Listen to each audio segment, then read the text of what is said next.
Hello folks, welcome to another part in this hybrid zombie shooter tutorial series. Today we have a very short one for you. I want to go ahead and update our quest notification system where it's starting to show the notification when you complete a quest. At this time, the quest notification is only present for whenever we start a quest, but not when we complete a quest. So I want to show you how you can change your existing function, very small changes that we're going to make to the existing function to make it work for our completed quest as well. This is going to be a very short one for today. So thank you very much for stopping by. And if you like this type of video, hit that like button. But now let's get into the video. If you remember in our quest notification, we are using a completed Boolean to determine if the quest that is being sent through, is it completed or is it just being started based on true or false. And that's what we're setting up. However, we are not utilizing this function at this time. And this is what I want to implement. We're using a quest queue as an array with all of the name of the quest alone to create this queue.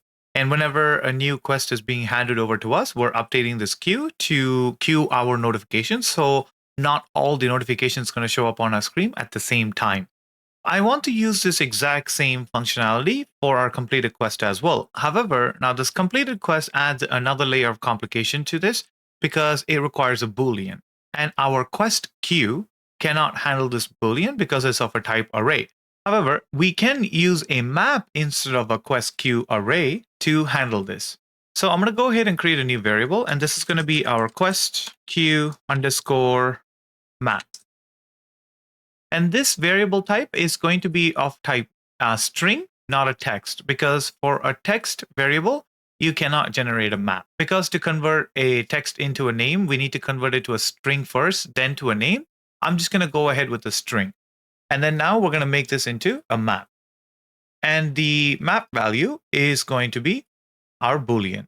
Compile and save this. So now we need to go ahead and update this existing function to cater to our new map value. So first, in our update quest queue, I'm going to delete this quest queue and also this add function. And then I'm going to drag in my quest map, do a get, and I'm going to do an add map function here.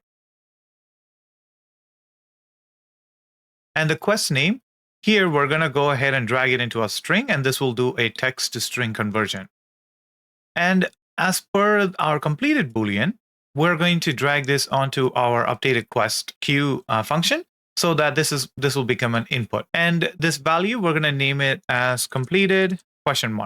So that's number one. Number two, we're going to go to our show next quest notification. And here we're checking to see if our quest queue is empty. We're going to do the same thing to see if our map is empty. So we're going to get our map, and then we're going to search for is empty function on map. And then we can delete this and then connect this to our Boolean. Now it will do the same thing. It's going to check if our map is empty. And next, here we're getting our quest queue at index 0. We can do the same thing with our map. We can drag in our map, drag off of our map here, and then look for keys. And here we can drag off of this and we can do get a copy of our key 0 and drag off of this and do a find. And then connect this to the map here, just like this. And this top value is going to be our completed. And also this string value is going to be our name. And I'm going to move this function over here just a little further back, all of this. And I'm going to plug this execution pin from the set notification active to the keys. And from the keys, I can move this keys up here. I can plug it into our create widget. Just like this. And then next, we're going to go to our event graph, and where we have our interface function, when we notify that our quest is completed or our notification is completed, we can delete this quest queue and we can drag in our quest map. We can drag in our keys and plug this into our notification here or Boolean here.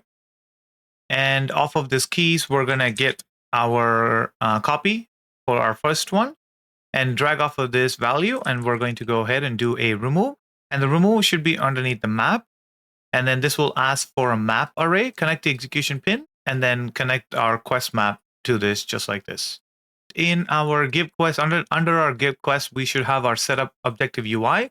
This is where we are calling in our update quest queue. As we are only calling this setup objective UI when the quest is given to the player, we can just drag off of this completed and we can promote it to a local variable and name this local underscore completed do a question mark, and then compile. And then while having this selected, let's make sure that this is set to false. So it will say started when we receive this quest. Next, we're going to go to our onObjectiveCompleted function.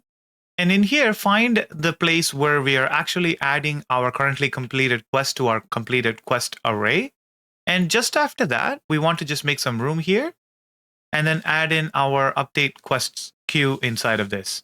The reason why we're adding this update quest queue here instead of adding it at the very end like we normally do is because we need to get the quest name from our active quest map. And if we remove our currently completed quest from our active quest map, then we won't be able to get our name for the quest that we just completed. There are many longer ways of going and getting this name, but this is one of the short and the easier method to do it. So I'm just going to go ahead and do it.